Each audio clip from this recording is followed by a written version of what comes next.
Hi, everybody. This is Marlene with Miami Ghost Chronicles Stories of the Supernatural.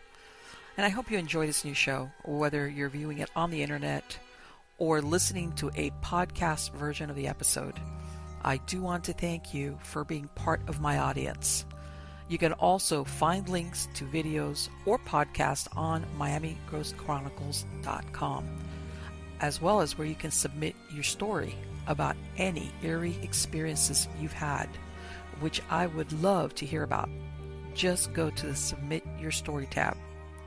Please subscribe to our channel so that you receive notification of when we release a new show. And find us on Facebook, Twitter, and Instagram. This is where I usually live stream and where I give you a behind-the-scenes look at locations where new episodes are being filmed at. I also tell you about all the interesting guests that will be appearing soon on Stories of the Supernatural. I hope you enjoy the show, and I think you are all wonderful. Hi everybody, this is Marlene with Miami Ghost Chronicles Stories of the Supernatural. How is everybody doing today? Good? I'm good. It's almost TGIF today for me. And of course, or you could say prep for the weekend day, whatever the case might be. But anyway, guys, like I promised, I have another fantastic guest for you guys. Okay, this is a gentleman who, as you know, because everybody knows that this is the type of investigator I like. This is an investigator who has been around for a long time and seen the evolution of the field of paranormal investigations. And the person I'm talking about is Mr. Jack Kenna. Now let me tell you a little bit about Jack. He is considered to be one of the top paranormal investigators in New England. He's a tech specialist, a writer, author. He's also a public figure. And he is a member of the paranormal team SPIRITS, which is an acronym of New England, San Diego Ghost Hunters and Extreme Paranormal Encounters Response Team. He's also a senior engineering tech for the Department of the Army, and he's a regular contributor to Paranormal Underground and Living Paranormal magazine. Now in 2015, along with illustrator Alex Cormack, he completed work on a new comic book titled Spirits, which I'm going to ask him about that. The Forgotten Souls of Bay Path, and in 2017 he released his first book, Hauntings, Ghosts, and Demons, and he's authored another new book titled Paranormal Research, a comprehensive guide to building a strong team. I know somebody out there's going, hey Marlene, you talk about that a lot, so yeah, I want to discuss that. I want to ask him about that as well, which is being released on, just released on June 28, 2018 by Schiffer Publishing. He's a regular on TV series, I'm sure you've seen him, Paranormal Survivor, and Haunted Case Files, both which air on Destination America in the United States and Travels and Escape in Canada. He was also in the UK and Europe, and when he's not working on one of his projects, you can find him giving lectures and attending paranormal events and fundraisers throughout New England. So, how are you doing today, Jack? That was long. I gotta put that thing down. I tell you, that was. But you know what? That whole bio. I gotta shorten that. No. But you know what? You got a lot of interesting stuff. But what we were saying, you've been around for a long time. Longer than some, not as long as others. But I haven't been around as long as John Zaffis has or Dave Julianna, but I've been around for a little bit. God, now that you say Dave Julianna, I remember I would love to read his. No, not the blog, but where people, I remember years ago, where people would submit like their little short stories about their experiences. Mm-hmm. And I would say a day, and it's like, you know what? I think today is one of those days. And I would spend like a couple of hours just reading these stories because they were so interesting. They're interesting. Very interesting. Everybody has a story too. Everybody has an experience. Not everybody. Yeah, whether they want. Yeah. Yeah. Everybody in this field has an experience. That's for sure. And we all like to share them, and that's part of. To me, we talk about the TV shows and stuff. To me, that's part of what that's about. It's telling the stories in a new way, and sharing those experiences with as many people as you can on TV, obviously. Right. But people also get to share their experiences, and we do Paranormal Survivor and stuff like that. That's right. People who have experienced things, and we ask them. We don't force them. We ask them, hey, this show is doing this. Would you like to share your story? Right. And some of them do, some of them don't, and that's okay. like we were talking about earlier, just a little bit ago, some people don't want people to know. No. And that's perfectly fine. And there's nothing wrong with that. And you know what? There's a whole, and we were talking about, contrary to what everybody thinks, everybody wants their 15 minutes of fame, because of reality. Yeah. There's people, especially if they've had a legitimate supernatural event that scared them, whether it was malevolent or not. It's like they don't even want to talk about it. Like, if I talk about it, it's going to come back. So I don't want to talk about it. So, some people think that. And hey, sometimes it's a good choice. Don't talk about it. Yes. Move on. I hate to say it. Some people, it's like, especially if it was something a little bit on the dark side, it's like, you know what? If I were you, I would like tread lightly when it comes to paranormal stuff. Yeah. Because maybe for some reason you could open that door again. Just because we've had clients like that we've helped, and they're like, I want to get involved with the paranormal. I said, not right now. You don't. You really don't. You're not ready for it. You're not ready for it. And if you try to do it now, you're going to have the same problems again. Yes. And we've had people do that, and I've had to go back and help them again and convince them the second time. Well, you know what? You didn't want to do that, And I have to laugh because just because they make a mistake. I mean, we try to keep helping them. So. Well, and the thing is this, that everybody sometimes thinks, some experiences that some people have are, I don't want to, they're kind of like not really scary. They're unusual, and but some people have had dark things. It's like, I would never, if I were them, it was like, I don't even want you to say the word paranormal around me. It'd be like, thanks, but no thanks. And then there's some that are very foolhardy, or they I tell them because of experiences that, after a while, when you do this for a while, you realize some people, because of experiences they had as a child, whether it was trauma or stuff, that there's just something about them, I hate to say this, that puts a bullseye on them when it comes to malevolent dark forces. And I tell them, you know what, if I were you, I would never, ever dabble. I would not even, never. Why? Right. I would just say it's just better for you, because unfortunately there's something about you, that makes you vulnerable. Yeah. And I know people saying, "Oh, that's a lot of hype," and I go, "Yeah, there's people that are more vulnerable than others, depending if they've had physical and emotional trauma. I mean, there's a lot of stuff that can make you, I don't know, maybe the dark side sees that person, Well, I can tell you that for a fact. In almost every single residential case we've done. Now, we got an 11-page form people have to fill out. They have to tell us all kinds of stuff, including medications, this, that, but traumatic events. Yes. Whether they be, serious things, near death or rape or this or that. Exactly. And people who really want your help, it's an 11-page form. If people want your help, I get that form back within 15 to 20 minutes. Yes.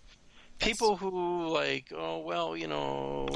get it back to you, and you never hear it. And I'll email them back again. It's like, it's been a week. Do you want me to send me the form?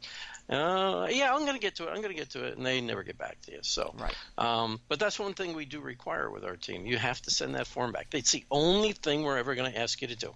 Send that form. Exactly. I won't ask you for anything else, and I really won't. Not a dime, not nothing. But that form I need, because the more information you give us, the better we are able to assist you. And it's not just investigating, it's recommendation of, did you talk to anybody about these events you experienced in your past? No. I think it's a good idea that you may want to do that. Yes. Reach out to your doctor. Talk to your doctor about it. See if he recommends a professional for you to go see. And and you take that approach to them, and you'll find they will. Because they'll listen to you, and they won't listen to a family member. They won't listen to somebody else, or some things they've never told anybody of this stuff. Oh, yeah, exactly. Because sometimes it had to do with a family member. Yes, and they don't want to talk about it. They don't want to, because they still feel guilty themselves. And it's like, it's not your fault, okay? It's not your fault. But you need to go get this other help. Otherwise, I do usually find in these cases, there is something paranormal going on. Let me ask you. What I believe. Okay, go ahead. No. Let me ask you in this case, and I was curious because you mentioned that and I understand what you're saying about the history. It's not a curiosity thing. It's very pertinent. No. Do you ever find that sometimes when you start reviewing it, or that they actually say it, that they have had some type of experience long before they called you in, possibly in other houses, Yes. or along the Yes. years? Usually, what when you dig deep enough, you find out it started shortly after the traumatic event. Yes. Okay. And I Yes. believe that's where I was going is these negative things are drawn to this, not necessarily negative energy, but chaotic energy. Yes. It's a turmoil. It's energy that's in turmoil because they're in turmoil Yes. spiritually and emotionally. And until they deal with that and until they come to terms, and not forgive and forget or anything, but come to terms with Exactly. it and realize that it doesn't have to run the rest of my life and it doesn't have to ruin the rest of my life. I can make better choices and I can live with what happened to me, but not let it ruin my life.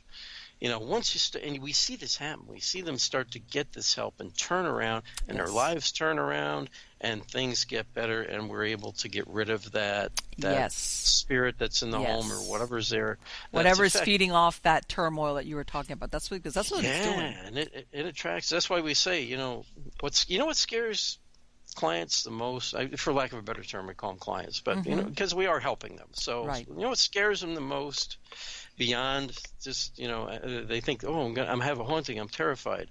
What really terrifies them when I go in there, and we go in there, I sit there and I go, now you understand, you have to be an active participant in getting rid of your haunting.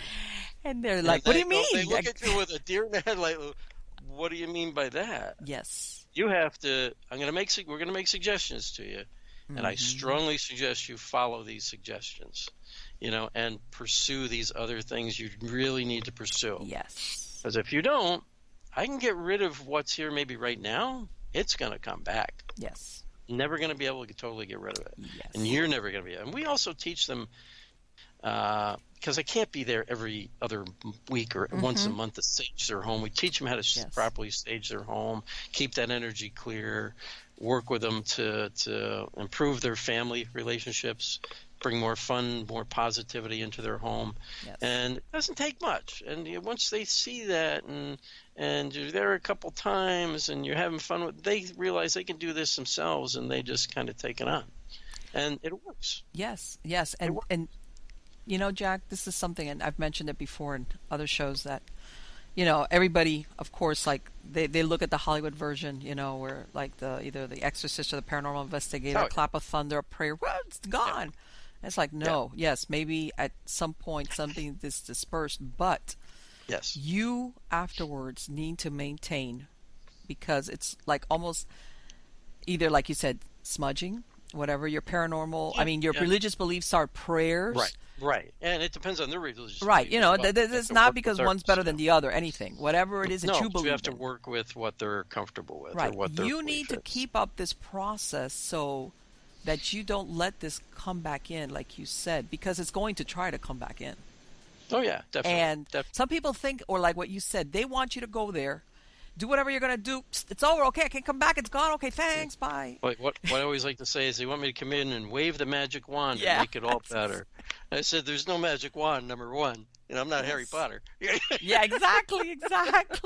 They laugh. They get a kick out of it. That's how you kind of start it. You make them laugh a little bit. And you bring that positivity into the conversation right away. Yes. And I say, this is the things you got to do. You have to stay positive and don't be. It's hard. I tell them, I know it's hard, but you got to try to stay positive and laugh and have some fun and do this. And I said, I let them know too. If you're having a bad day or something seemed to happen or whatever, you're frightened by it or scared by some activity, call me.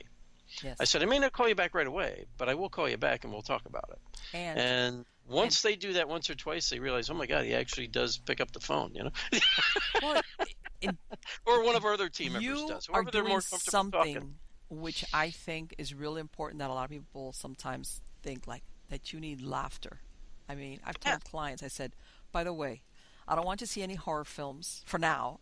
None of these slasher, paranormal, paranormal activity, none of those. I said, I want you to watch a lot of comedies, okay? Yeah. I want you to put on happy music in your house that you like, okay? Yep. I want you to sing out loud. I say, do this for a while. I'm not saying forever and ever, or I don't want you to walk around going, ha-ha, like nutty like. But I said, you need to try to be happy. Right. And people underestimate the power of laughter in these type of scenarios. Yeah. Yeah, because it can make a huge difference. Yes. Especially over a long period of time. Yeah. Because then becomes just part of your nature and becomes part of your life. And you're not laughing all the time. We all have our Right. issues. We all have stuff that happen. Exactly. But you're not always focused on all this paranormal stuff or these movies. And I tell them, I said, what you see on these movies, TV shows, all this, I said, that's all entertainment. You understand that's for entertainment, right? Right. They're like, well, isn't it even the reality shows? No. They're for entertainment. I said, now, on the reality paranormal show, yes, the evidence we present or that's shown is real. Some of the stuff, the actual investigating stuff is real, but some of the things that happen are for entertainment purposes. That's what TV is about. It's about ratings. You don't have a show that you can keep on the air if you don't have ratings, right? So exactly, and that's and even the ones we do where they do the reenactments, all the reenactments are all played up, and I actually talk about that at one of my lectures, my newest lecture this year. It's like also, reality versus reality TV, and it's one of the parts of that lecture. It's like, here's Jack, and we're talking about the history of this location, and I stop and I go, now all of that was real. That whole talk about the history of the location, all that's real. Now watch this. They do the reenactment with, they show some of my actual footage where I did have something try to attach to me, and it started making me shake, but I said something wrong. And it wasn't anything bad anyway, but it was trying to communicate me, show me how to communicate. Right. So you see the footage, I start physically shaking. It actually happened to me. But what didn't happen to me was what they show on the reenactment, Jack having a convulsion and falling on the bed, shaking like crazy, and standing around me go, Jack, are you all right, Jack? That didn't happen. Okay? And you're like, wait. But we sit there, we watch it, we laugh because we know how thinking, okay, of course this is what they would use during investigations. It's like I should be that animated. It's like having Bill Shatner play you. I said one of these days I'm going to act that way on an investigation just for the heck of it. But it's funny, but laugh. But for people watching the show, they think it actually happened. They think it's frightening. Yes. Right, and that's the point. That's the point. Wow I get factor. it. And I get it. And I got no problem with the shows doing that because the facts of the story are true. But sometimes the reenactments, I get it. They play it up or whatever. But you got to laugh at it. If you can't laugh at yourself of course. And how they play things up, then don't go on TV because, it's well, this is what they do. When I did Paranormal Survivor, that's I'm right. Not kidding. We must have we shot it out of a farmhouse in Michigan. Yes, you guys. Yeah, I remember. Yeah, I remember. And I was astonished. I'm not kidding you. We must have spent almost 3/4 of the day there shooting this. Okay. Yeah. First of all, the lighting. I never saw so much trouble with the lighting. Just for the background, I was like, "Are you kidding?" But anyway, we almost saw. I mean, they brought us lunch and everything. And then for 15 minutes, it was like, "You're kidding." I mean, or even less because by the time you take out the parts where they do the reenactment, as far as what they actually include, it was like, man, we talked so much. Short. They wanted us to say so much for this. But people don't realize how much they edit out and that they only pick and choose certain parts that they want. Right. That's going to fit the storyline because people don't realize we give them the investigation, what really happened, and they write a story around it. Yes. And that's what they do. And I get that having done it myself with my first book, Haunting Ghosts and Demons, which is based on, there's 4 stories in there based on my team's actual 4 investigations, plus there's 2 other stories, plus some other stuff. But I did that. I took what we really did, and I rewrote it and made it more fun, but built the real things into it, our real techniques we use, some of the stuff that really happened, some of the actual evidence we caught. So you can read that book, you can go to our website and actually listen to the EVPs and stuff like that. But I made the book kind of fun too, and added a few things that didn't happen. But you add it in a way that people, all that happened. Well, that's what they think. But you know what? And this is another thing. I don't claim it to be real. I don't claim it to be. Thank you, Hollywood. That sometimes, especially, and you know that, Jack, that paranormal investigations sometimes move along really slow. Oh my God. Sometimes you go, absolutely nothing happens, and you're basically falling asleep. Okay. Yeah. Watching grass grow. Often it's like watching grass grow. It's like waiting for it. Okay, nothing. Okay, and it's like it's like you could even go back. Like sometimes it's not because there's nothing there. Sometimes there isn't, but sometimes it's just that nothing nothing manifests. No Right. EVPs, no moment where everybody looks at each other. What did you? None of that. Like, or oh, dude, no, oh, dude moment. It's Yeah. just, and that happens a lot of times, more than people think, It does. because they think that you're going to walk into a supposedly haunted place and then stuff gets thrown around, and then it's like, Yeah. no, Yeah. no, No, that's not no, accurate. that doesn't happen very often. You know, I've never had anything thrown at me yet, but well, No, no, I I shouldn't haven't say either. that. It did happen one time. I had a piece of paper thrown at me. I Really, that's cool. literally did. Literally did, and it's you caught it on the camera, but it was at an event thing I was doing.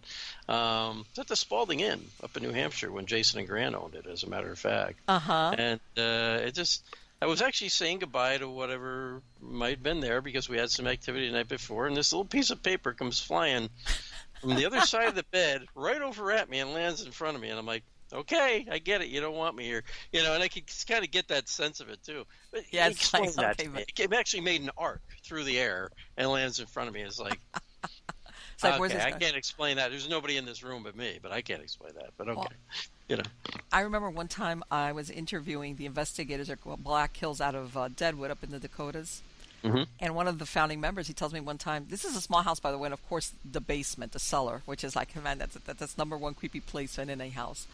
He got slapped in the forehead, hard. I was laughing. Somebody And he didn't like says it. it was like, yeah, he got slapped in the forehead. And Oh he boy. was like, this was not like, oh, like I brush up against something. He's got slapped in the forehead. And I thought that was funny as hell. But, That you is, know, I think that is. I think that. I've been touched on the shoulder a couple yeah. times. Had my calf grabbed by something. I've had my leg pulled and something put its hand on my shoulder and my hip and rocked me in a bed one time. Yes. Yeah, weird stuff, but nothing. I mean, and nothing bad. I mean, really nothing bad. Right. I have run into more recently, and I actually was talking to Dave Julianna about it and a couple other people, demonologists. I have run into a few demonic cases of late, Hmm. which is extremely unusual. Right. That's why I was talking to them about it. I said, what's going on? I said, Right. because I know from you guys what to watch for, what to look for, and I'm Hmm. running into this. And they're typically very quiet. The investigations themselves can be very quiet. Yes. Not a lot happens, but you pick up on other things. Some things happen. I've had on each of those investigations, I had my given name spoken loud and clear through devices. Now, Oh, everybody knows me as Jack Kenna, but that's not my given name. My given name is John, and it says John Kenna. Nobody calls me that on investigations. right. I was going to say, so you're And like, then they're letting you know, guess what? We know. right. And then I've had my son's name said, repeat it, and I'm going, it suddenly dawned on me, I go, is that a threat? And it says yes, loud and clear. Oh, Okay, shoot. okay. So these are the types of things, you can get very angry for no reason at all, and you're angry at everybody Yes. else, and you got to realize what's happening and walk out Yeah. and go, wow, okay, that wasn't, the minute you walk out, everything's changed, everything's Hmm. different. Hmm. So you catch these little hints and little things, and you do get some EVPs, but for the most part, those investigations are fairly quiet. Not a lot happens. Somebody might get touched, somebody might feel a burn on the back of their neck, but mostly it's like feelings of fear or anger or, Hmm. and what was happening to the family before you got there. Yes. So you watch for these things and you listen, and it's not always like you see in the movies or on TV with the smells and the this and the that, and Yeah. that's actually, I think, pretty rare, and that's what I'm finding out from these guys who do a lot of these. He said, yeah, and he goes, they don't really want you to know you're there. He goes, Absolutely not. because that's how we know what you're talking about. Yes. Yeah, that's how we know, Jack, what you're telling us is true, because not a lot happens initially. It's not until you Right. go back and you try to get rid of these, clear these things, or you try to at least make the house comfortable for the people, that stuff Hmm. starts to happen. And I'm like, yeah, that makes sense. Well, You know. and this is a I phenomenon, had something Jack. happen during the clearing too. I had something happen during a cleansing in one of those homes where the whole attic started to shake that we were in, and bangs and scratches while I was doing some cleansing and prayer. Oh crap. And oh yeah, and the girls were like, Jack, this whole attic's shaking, right? I'm like, yeah, just let me finish. Just don't interrupt me. Let me finish what I'm doing. And they're like, okay. And then it finally, as I'm finishing, it started to die down. So, and they're like, yeah, that's can be typical of something, so you just got to be careful and watch what you're doing and reach out for help if you need it, Yes. because those are new for me. I haven't had many of those, and so I reached out to those guys and talked to them. Well, They're there for me if I need them. So. this is and I hate to say it because sometimes I do think that the D word, the demon word, is overused. It is. It's lost its Yeah. It's very serious, but I think it's more rare than people think, the true ones. Yes, it is. And it is extreme. a lot of people, sometimes, and I've seen this sometimes where they say, well, they'll go into an investigation and all signs point to maybe, for example, a prior owner. This is an example. Either because of EVPs or whatever, or sightings. Right. And then somewhere along the line, this starts taking on a malevolent turn. Okay. And what a lot of people don't understand is there's something called nesting. Okay. Yep. Now, the way this works is if that human being, when he was alive, he or she was alive, had an attachment, okay, which, by the way, doesn't mean necessarily that they were possessed. No, But had an it's completely attachment of different either things. a dark spirit or demon. In death, they're still carrying it with them. That's why sometimes I've seen investigations that it looks like, for lack of a better word, it's a regular old dead person. Yeah. And then for some reason, it starts going really dark, especially when the investigators don't go away. Or, like you said, they're quiet, like, okay, you got rid of the dead guy, good, bye. Yeah. And something, and it's because there's a good possibility, not always, but without knowing particulars, that that person or that spirit, when alive, had some type of attachment. Right. That's right. still there with them. And if you pay close attention, you can tell there's something else. Something doesn't make sense. Yes. Like when you're investigating, you make contact with a human spirit or whatever, but there's some things else that come up that don't make sense. Yes. And that's usually an indication there's something else going on. And you got to try to figure out what that something else is, and try to call it out if you can. And I will. That's one reason I actually, even today, I like to go a little old school and use divining rods. Yes, I love divining rods. They're a little bit time consuming. They are. But I don't necessarily look for answers with them. What I want to do is feel the energy that's coming through. Yes. Yeah, and they are kind of time consuming, and they're subjective and all that. But if you're using it for what you want to use it for, you can find out a lot. Because like I tell everybody, being a paranormal investigator, sometimes you're the worst skeptic than any skeptic out there, as far as how high you set the bar. I'm not a skeptic. I'm a believer, but I reserve my judgment during investigations. Exactly. And I've used dowsing rods. As a matter of fact, I have mine right there behind my door. They're always like in my bag, ready to go. And I've used them myself to situations. Okay, I'm going to give you, for instance, that it's like there was one time where my middle son, my absent-minded professor son, very intelligent, but he would walk away, leave the car door open, stuff like that. Yeah. In his computer, he had a bunch of crap. He lost one of his paychecks. So finally he comes to me and he goes, Mom, I can't find it. I'm like, Brandon, Mom, I put it, I think, on my computer desk, which has got a pile of crap on there. But although he goes, but I'm not sure, Mom. I know it's in the room somewhere, I think. And I'm like, Brandon. So anyway, I was like, we tried looking for it, of course. Better find it. Find it. So I said, okay, you know what? I went and I got my dowsing rods. And I said, I need to find the check in here. Yeah. And Jack, that thing took me, okay? Yeah. And it starts pulling me towards the computer desk, but behind the computer desk. Guess what I found? I didn't find that check. I found another check that he had never cashed, like about 18 months before, from another job he had. Oh, my God. Oh, my God. That had fallen back there. Thank God it wasn't really for a lot of money. But still. No, still. And I found it back there, and I had no idea. In other words, I was like... And it was like, I asked for the check. I did find the check. It was just the check that we were looking for. Right.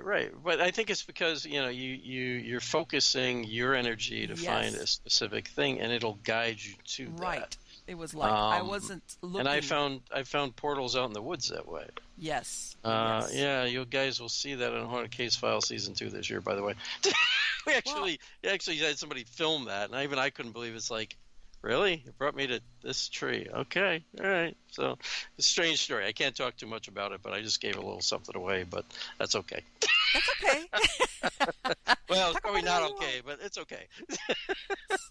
Now, let me ask You you know something, how Jack. TV is. You don't want you talking about stuff until it airs. So, Oh, okay, I Uh, understand. I told you about yeah. that before. Since I'm not going to ask you something that you're not supposed to talk about. I Some understand things I totally. can say, but some things I can't yet. So, but go ahead. What do you got? Let me okay, and I ask my guests this, and I never, and I told you I was going to ask you.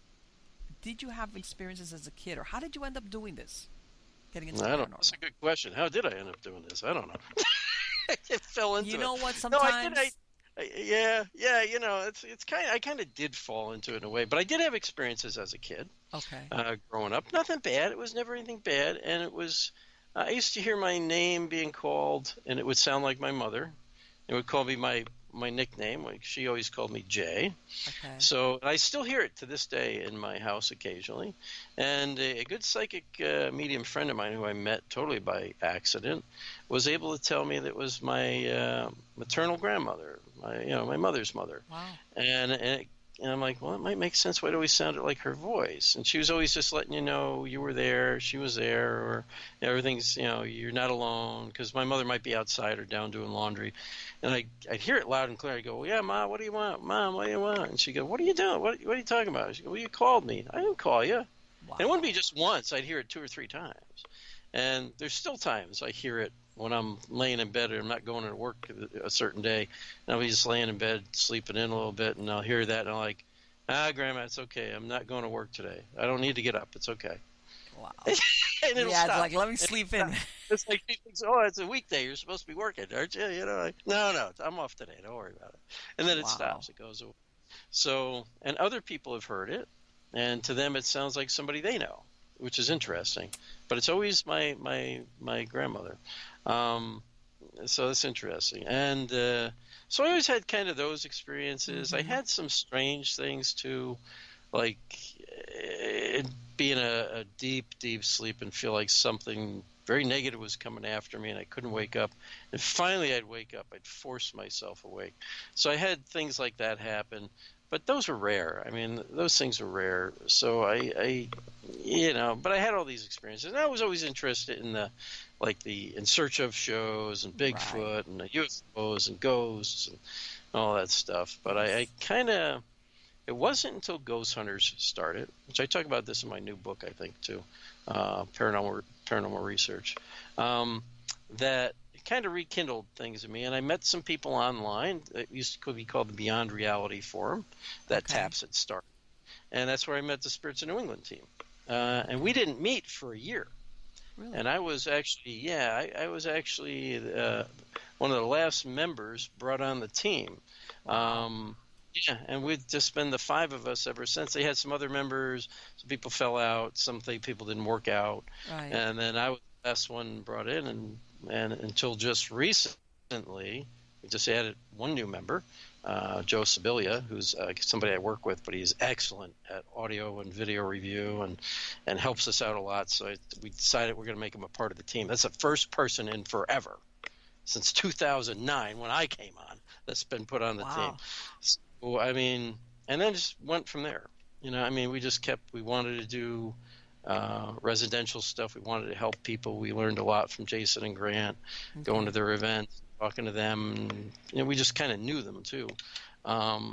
So they helped us out a lot, and so did others who've been in the field for a long time. Exactly. And we just kept going. And then we ended up on TV by answering an email. Actually, by making a phone call from a number on an email, Uh-huh. and spoke to the people at our house media.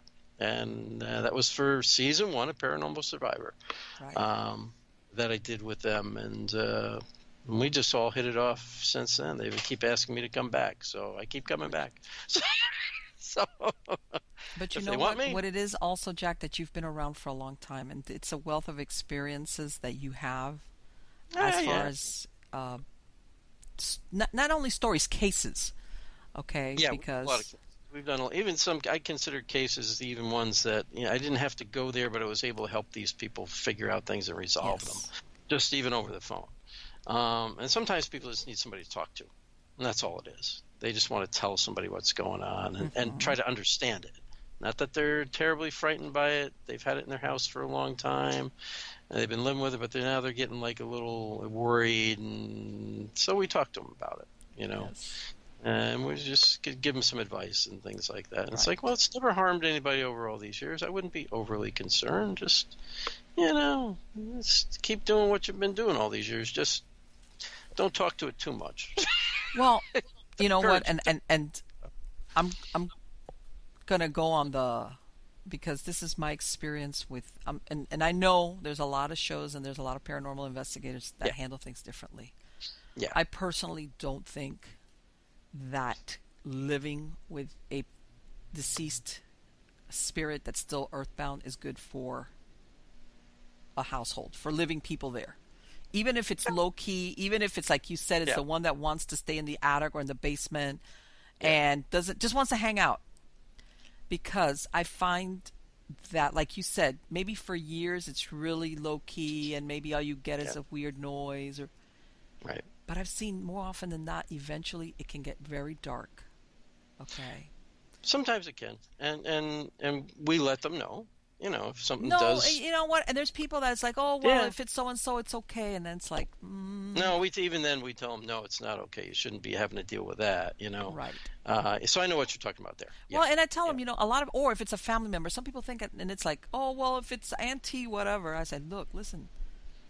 Auntie, whatever, if you send her, if she goes out into light, she can come back and visit you guys and make sure everybody's okay, and that's fine.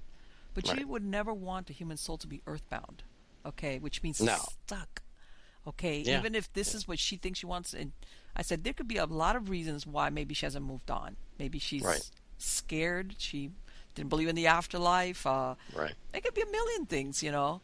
Absolutely. She hasn't figured out she's dead. I mean, doesn't it want to be. happens, you know. You know. Yes, we do, and we don't know the reasons why different ones are there. But yeah, you know, I kind of agree with you there. But at the same time, you can't force people to do anything. No, you cannot. You know, you can give them advice, you can suggest things, but I always tell them, look, if something begins to get dark, if things start to change, call me and I'll come help you. Yes. Don't be afraid to call. You know, but some of them just want to understand, like, well, you know, why is this doing this now? And I said, well, you know, the kids all moved out and you're renovating. Well, there's a good reason. Yeah. You know, oh yeah, I didn't think of that. Okay, you're messing with their place, something that they're comfortable with. So that can happen. I said, try this first. Try to just explain to them what you're doing, what's going on, and that things will calm down pretty soon. You know, and see what happens. Sometimes it works. Sometimes it doesn't work. And that's when I say, well, call me and I'll come over and we'll go through it. But I still make sure you got to still fill that form out, though. Right. You're still going to fill that form out before I can come over, though. You know. You know what? It lets you get a better and one of the things that and I'm sure you've run across it, Jack, where sometimes you have a person that their grip on reality is not really that good. And very true.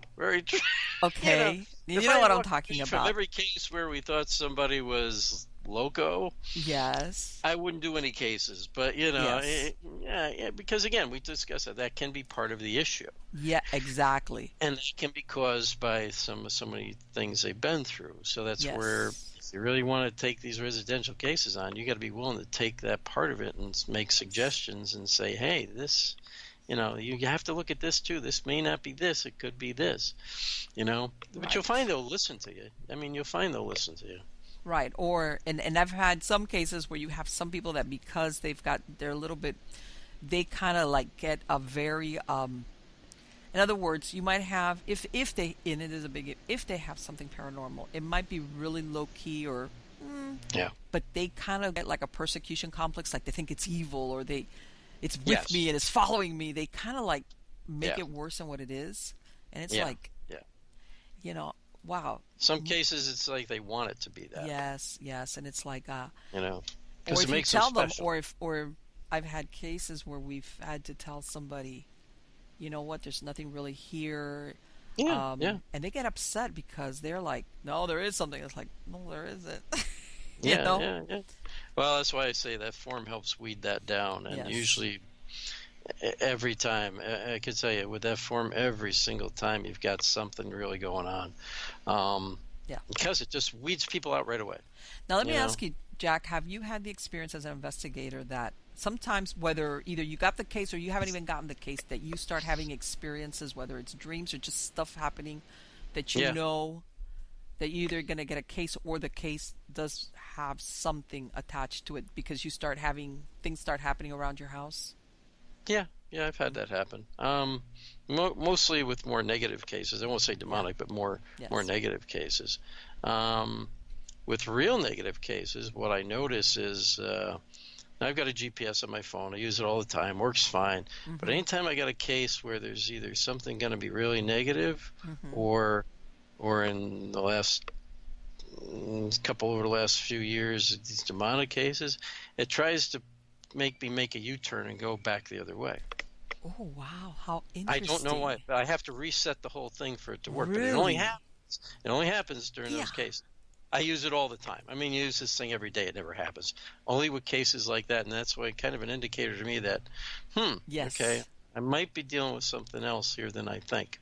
And it's really odd. It's just really odd. And it will try to reroute me all these different directions and go in these different ways. And I'm like, what is this thing doing? And I'm like, and I finally caught on. Took a few times. I finally caught on. That was a common denominator. It was a negative case of some kind. It doesn't want me to go. It's trying to reroute me. Yeah, they want to derail that. Or sometimes, like you said, you'll have the client, they call you like, oh my God, quick, like I need you out here like yesterday. And then all of a sudden they cancel. And it's like, okay. And I tell them, by the way, especially if you can't go out there right away, like I can't be there tomorrow, sorry. Yeah. And I'll tell them, by the way, let me know if there's any changes, but please expect that you're going to find a lot of reasons why you want to cancel this. Yeah. And they'll be like, no. And I'm like, yeah. But so please let me know. Don't, give me leeway because. Usually what I found, they call them and say, well, really nothing's happening, so I was just going to cancel because there's nothing going on. I was like, no, I'm coming. Exactly. Unless you've got another good reason, you got something, family issue, something like that, I'm coming. Yes. So they're like, oh, okay, you sure? Yeah, but nothing's going on. Yeah, I know. It seems that way, doesn't it? Yeah, okay, let me get there. Yes, that's the whole idea. That's the whole idea. They slow things down. It's like, doesn't want you to go. Yeah, eventually these paranormal investigators are going to get tired of being asked to come out here, and then you cancel on them. So that'll work. I mean, you got to remember. I mean, you're talking on the phone with these people or whatever, and I guarantee it's listening. Oh, they know what's going on. They know what's going on. It's going to try everything that it possibly can to derail it. I've had people that had to refill that form out 3 times because every time they were done with it, suddenly it just wiped out. Are you kidding? No, those were more negative cases. It just, the form the computer glitched the form, and that was it. So I said, one I had to mail it to her. How to what? Mail it to her, and she had to mail it back. Yeah. That was a negative case. I don't think it was demonic, but it was negative. So I said, I'll mail it to you. You just mail it to me. Okay. Now, and since we went there, let's go there. Why do you think, in your experience, and it sounds like you've been asking yourself that question, that lately you've been running into darker cases? Yeah. Possibly malevolent, demonic, if you want to take it there. Why do you think? I think I know why. Why? I think I know why. A few years back, I met a bishop at that goes to one of the events, and he's well known. He talked to me. He's also psychic. But he's talking to me, and he's like, Jack, he goes, you got this really strong light about you. And I'm like, whatever that means, because I have to take this stuff with a grain of salt sometimes too. Right. And he's like, no. He goes, he goes, was your mother, and he didn't know me. He goes, your mother was somewhat psychic, wasn't she? I'm like, yeah, how'd you know? Because she used to tell us stuff, and I'm like, okay. And then stuff would happen, But she used to like to go to get readings done and stuff like that. And people would always have a hard time reading her. They would tell her, you're a strong psychic. I can't read you. Go to this person, Right. And they'd send the one more strongest individuals they knew. And But they told, I mean, she was told she was psychic. And I'm like, yeah, I guess. I said, my mother had some abilities. I said, but he goes, no, it runs long in your family on your mother's side. But it seems to me it's culminating in you. And he goes, I'm going to pray for you to have some demonic cases. Are you kidding? No, he said don't that? do that. Yes, he said that. I'm like, don't do that. Don't. I was really. going to say, he goes, I'm going to, because he goes, this is what I believe you're meant to be doing, and you can help people. I'm like, oh, okay, yeah, don't do that right away, though. And then shortly after that, about a year later, I had my first one. And you know what? It's like, thanks then another for year, nothing. about 6 to 8 months later, I had another one, and I've run into like 4, I think now. And so I was talking, like I said, Dave Julianna and some other people about it, and they're like, he goes, yeah, he goes, you started getting more of these after the first one, huh? Like, yeah. He goes, yep. He goes, did any of them seem the same? I said, well, this more recent one seems very similar to another one. He goes, once they know who you are, they go looking for you. Yes. Because remember, they're not bound by anything. They're not human. They're not bound by time, place, anything. He goes, so they can be, affecting more than one person at one time. I say, oh yeah, I forgot about that. I didn't think about that. Yes. He goes, but sometimes you'll find you're drawn to that because of that. And there's a reason for it. And he goes, just go with it. He goes, you're doing what you're meant to do. And I'm like, yeah, really? I still don't want to go with it. But I'm like, okay, I can call you guys, right? And they're like, yes, you can call us. We'll even come and help you if you need help and stuff like that. I'm like, good, because I mean, I know a little bit about these things. I don't know a lot. Right. I know I have a lot of common sense, I think, about some things, but I don't know all these different demonic entities. I didn't study them or anything like that. And they're like, well, look into it a little bit, but we're here to help you. We can guide you and we can teach you if you want. Well, this is the thing. Let's see where these things go, They, and I was curious to ask you, have you gone to these cases and expecting it's a regular, haunted house regular dead human being, and then it turns something else, or did you already know beforehand, like that it was either demonic or very malevolent? No, I usually go into these things expecting nothing. To be honest with you, I totally I'm a believer. I won't tell you. I don't like to say like a lot of dudes like, oh, I'm a skeptical believer. No, I'm a believer. I believe in the afterlife. I've seen too much. I know what I believe. Right. There's an afterlife. So I believe in spirit. I believe, people have hauntings. But when I walk into a location, I go in expecting nothing. Okay. I want to find out what's going on. So I work in engineering. So, I mean, it's like to me, it's like, okay, I got to start this project, and we got to work on this new design, and we don't know if it's going to work or not, but this seems like this should work, and this should. And then you've got to go in and you've got to do testing, and you've got to check on things. You got to figure out what is really happening, what's going on, and what's got to do with it. So I kind of approach what I do with the paranormal the same way. I got to go in, got to do some investigating, I got to feel it out, see what's going on.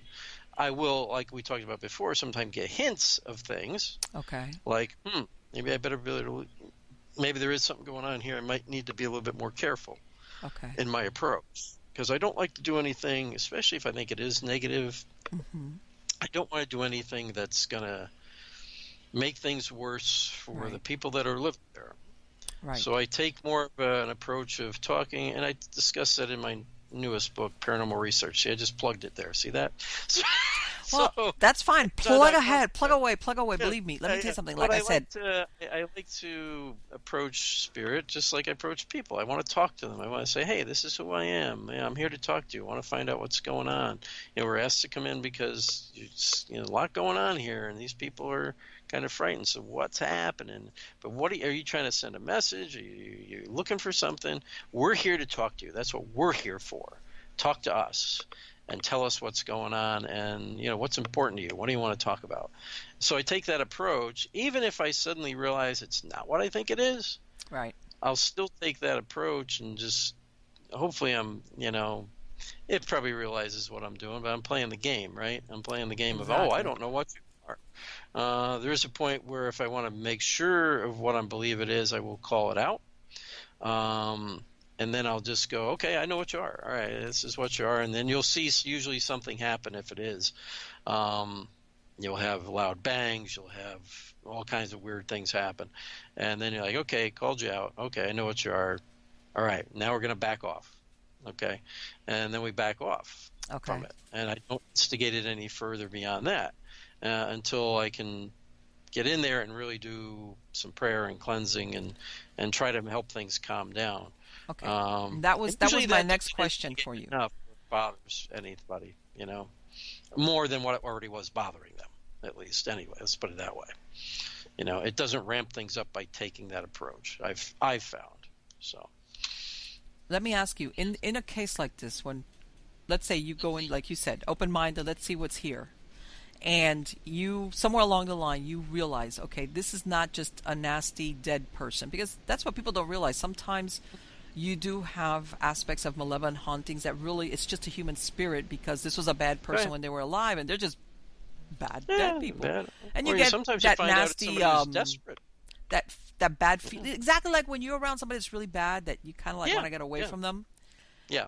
And you still have that same feeling even when they're dead because you could tell that they project this energy which is negative. But that's right. Let's say you, in the course of the investigation, you realize this is not a bad dead person. This, I'm talking here, a non-human entity, malevolent, possibly demonic. That was going to. Do you back out and reassess? Do you contact somebody that is has like either demonologist or more proficient, or ask them to come back with you? How do you handle that? We actually,